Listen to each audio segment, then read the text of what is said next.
हमारे YouTube channel light-up academy में आपका स्वागत है। यदि आप इससे पहले की वीडियो नहीं देखे हैं तो आपको लिंक डिस्क्रिप्शन में मिल जाएगा, आप वहां से देख सकते हैं। आइए आज के पहला प्रश्न को देखते हैं। आदिवासी को सबसे पहले गिरिजन किसने कहा था? तो आदिवासी को सबसे पहले गिरिजन महात्मा गांधी ने कहे थे। इसका आंसर बी होगा। निम्नलिखित में से कौन एशिया की सबसे बंजर भूमि है? तो एशिया की सबसे बंजर भूमि थार मरुस्थल है। Answer A. और एशिया का सबसे बड़ा मरुस्थल गोबी मरुस्थल है और गोबी मरुस्थल का अधिकांश भाग मंगोलिया क्षेत्र में आता है। और विश्व का सबसे बड़ा मरुस्थल सहारा मरुस्थल है। भारत के प्रधानमंत्री पद के लिए उम्मीदवार की कम से कम कितनी आयु होनी चाहिए? तो प्रधानमंत्री बनने के लिए कम से कम 25 वर्ष चाहिए। Answer C. और लोकसभा का सदस्य बनने के लिए कम से कम 25 वर्ष चाहिए। और राज्यसभा का सदस्य होने के लिए कम से कम 30 वर्ष। और राष्ट्रपति बनने के लिए 35 वर्ष और राज्यपाल के लिए भी 35 वर्ष। भगवान बुद्ध की मृत्यु किस स्थान पर हुई थी? तो भगवान बुद्ध की मृत्यु कुशीनगर में हुआ था। Answer A. और महावीर का मृत्यु पावापुरी में हुआ था। निम्नलिखित में से कौन सा विषय संघ सूची में शामिल नहीं है?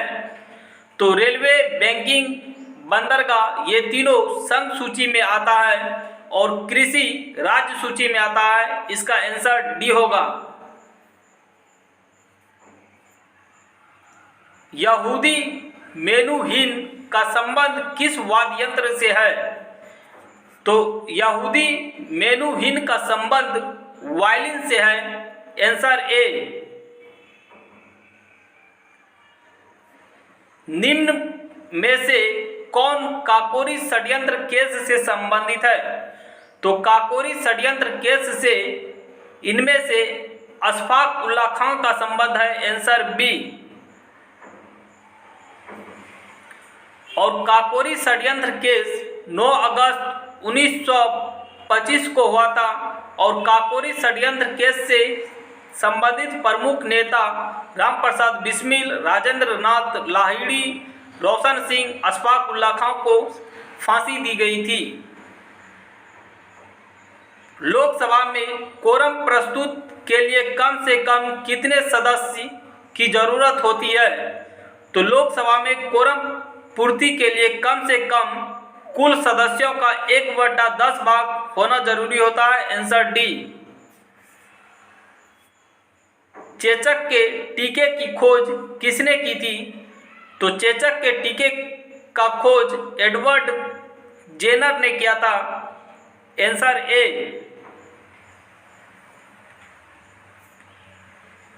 वनस्पति घी के उत्पादन में निम्नलिखित में से किसका प्रयोग किया जाता है? तो वनस्पति घी के उत्पादन में हाइड्रोजन का प्रयोग किया जाता है। Answer B. और कल का प्रश्न था विटामिन B1 की कमी से कौन सी बीमारी होती है? तो विटामिन B1 की कमी से बेरी रोग होता है। Answer C. और आज का प्रश्न है भटनागर पुरस्कार का संबंध किस क्षेत्र से है? और आप इसका आंसर कमेंट्स करके बताइएगा। यदि वीडियो पसंद आया हो तो वीडियो को लाइक करें, सब्सक्राइब करें चैनल को और शेयर करें। जय हिंद।